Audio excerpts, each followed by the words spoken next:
Allow me to show you our identification.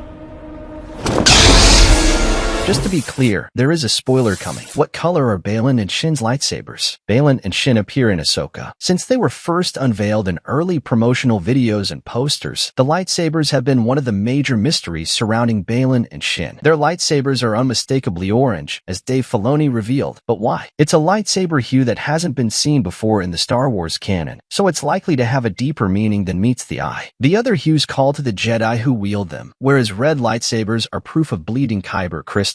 Does this mean Baylan and Shin are half Jedi and half Sith, with Jedi yellow and Sith crimson mixed in? Does Baylan see himself as a Jedi? Baylan's skull appears in Ahsoka. One of Baylan's first comments in Ahsoka is to the New Republic, "We are no Jedi."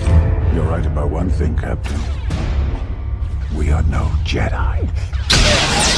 And certainly he and Shin operate in a Sith-like manner, yet other aspects of his character show that he may still believe himself a Jedi. He surely was at one time in history, having fought as a commander in the Clone Wars and narrating the history of the Jedi Order to Shin, but his current whereabouts are unknown. If Baylan doesn't consider himself a Jedi, it's odd that he has a Padawan, especially because Shin has the trademark Padawan braid that only Jedi utilize. How did Baylan manage to survive Order 66? In Ahsoka, Baylan Skoll uses his lightsaber to destroy the orb. Baylan survived Order 66 despite having served during the Clone Wars and been raised in the Jedi Order, which is an uncommon achievement. Baylan isn't a complete Sith, and he was persecuted in the years following the Order's demise. So, how did Baylan manage to survive? Like Count Dooku, did his disenchantment with the Jedi Order begin soon before Order 66 was issued? It's conceivable that Baylan merely chose to remain hidden in order to escape capture, but considering his power in the Force and proficiency with a lightsaber, it's probable that he maintained his Jedi training and talents over the years. What is Baylan's objective on World of Dream and Madness? In Ahsoka Episode 6, Baylan Skoll and Shin Hati keep an eye on the World of Dreams. Baylan's purpose in the World of Dream and Madness is never made explicit throughout the Ahsoka series, and even with the last picture of him standing amid the Mortis God statues, Baylan's goal isn't evident. Is he looking to become like the Father, or is he looking for a way into the world between worlds? All that is known is that something is beckoning to him, promising him incredible power. He informs Shin that he wants to break the cycle of Jedi fighting Sith and vice versa,